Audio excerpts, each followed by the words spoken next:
Hi అండి.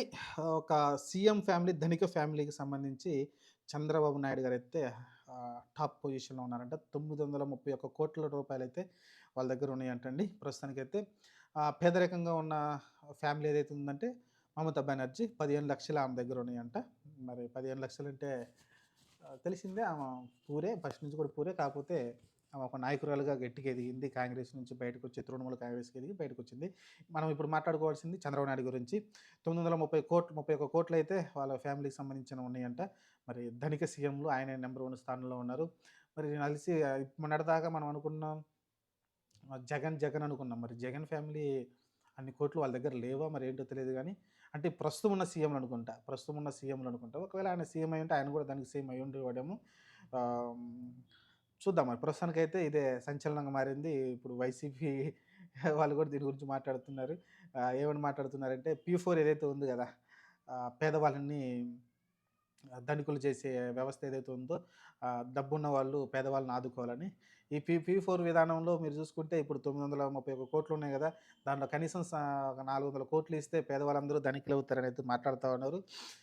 కొన్ని లక్షల కుటుంబాలు పేదవాళ్ళ నుంచి మీరు చూసుకుంటే 400,00,00,000 అంటే తెలిసిందే గదా! 400,00,000 ఓహ్! సారీ ఇంకా ఎక్కువే.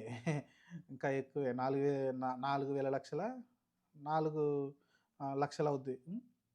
4,00,00,000,00,000 అవుతాయి అనుకుంటా. అంతే అయ్యుండొచ్చు. అప్పుడు కాబట్టి దాదాపు ఒక 4,00,000 ఫ్యామిలీస్ బాగుపడతాయి కాబట్టి, అలా సాయం చేస్తే బావుంటుంది గదా! అనైతే మాట్లాడుతా ఉన్నారు. ఆ 900,00,00,000లో సగం డబ్బులిస్తే మరి చూద్దాం మరి. దీనిపైనైతే ఎక్కువ ట్రోలింగ్ నడుస్తా ఉంది. 930,00,00,000 యాక్చువల్‌గా చంద్రబాబు నాయుడుకి ఆస్తులేం లేవు. ఆయన ప్రతిసారి ఎలక్షన్ టైమ్‌లో ఆయన ఎమ్మెల్యేగా పోటీ చేసినప్పుడు ఇస్తారు గదా! అప్పుడు చూసుకుంటే డబ్బులే లేవంటారు. ఒకప్పుడు ఆయన స్టార్టింగ్‌లో పోటీ చేసినప్పుడంట దాదాపు ఎంత ఆయనకేదో 3 ఎకరాలు ఎంతో భూమి ఉందంట సొంతంగా. మిగతా ఏదో ఒక తక్కువ డబ్బులే ఉన్నాయి. మహా అయితే ఒక 15,00,000, 20,00,000 అంతే చేసాడు. అక్కడి నుంచి మరి ఈరోజు 930,00,00,000 ఎలా సంపాదించారు వాళ్ళ ఫ్యామిలీ అనేది బిలియన్ డాలర్ల ప్రశ్న. జగన్మోహన్ రెడ్డి దగ్గర గూడా 15,000,00,00,000, 20,000,00,000 వచ్చినాయంటే అది గూడా మిలియన్ డాలర్ల ప్రశ్న. మరి వీటన్నిటికి అక్రమంగా వచ్చినాయంటే అక్రమంగానే వచ్చుంటాయి. సక్రమంగా అయితే కానే కాదు. కానే కాదు. కాబట్టి మనం దాని దాని వైపు అటువైపు పోకుండా మనం సరే అక్రమంగా సంపాదించిన, సక్రమంగా సంపాదించిన డబ్బులు ఏదైతే ఉన్నాయో పేదవాళ్ళ కోసం ఖర్చు పెడతాడేమో చంద్రబాబు నాయుడు. ఇలా అయితే వైసీపీ వాళ్ళు ప్రశ్నిస్తున్నారు.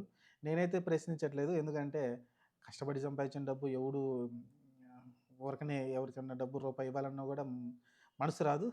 నేను గూడా అంతే గదా! ఇప్పుడు నేను ఒక 500 సంపాదించుకుంటే దానిలోంచి రూ. 100 పేదవాడికి ఇద్దామని నాకు కూడా మనసు రాదు. కాకపోతే ఇంకేమన్నా కోట్లు సంపాదిస్తే ఆ టైంకి కూడా మనసు రాకపోవచ్చు. ఇంకా సంపాదించాలని ఉంటది గానీ, ఎలా అయితే పేదవాడికి ఇద్దాము, లేకుంటే మన పక్కోడికి, పనోడికి లక్షాధికారం చేద్దామని ఎవ్వడు అనుకోడండి. అది అది తప్పని కూడా నేననను. చూద్దాం మరి వైసీపీ వాళ్ళైతే అలా అడుగుతున్నారు. ఇంక అలా అంటే ఇంక జగన్ దగ్గరున్న 20,000,00,00,000లో 10,000,00,00,000 పంచితే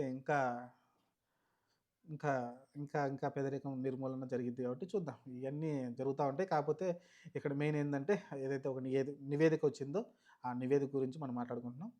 ఆహ్, ధనిక సీఎంల్లో చంద్రబాబు నాయుడు నంబర్ 1 పొజిషన్‌లో ఉన్నారు.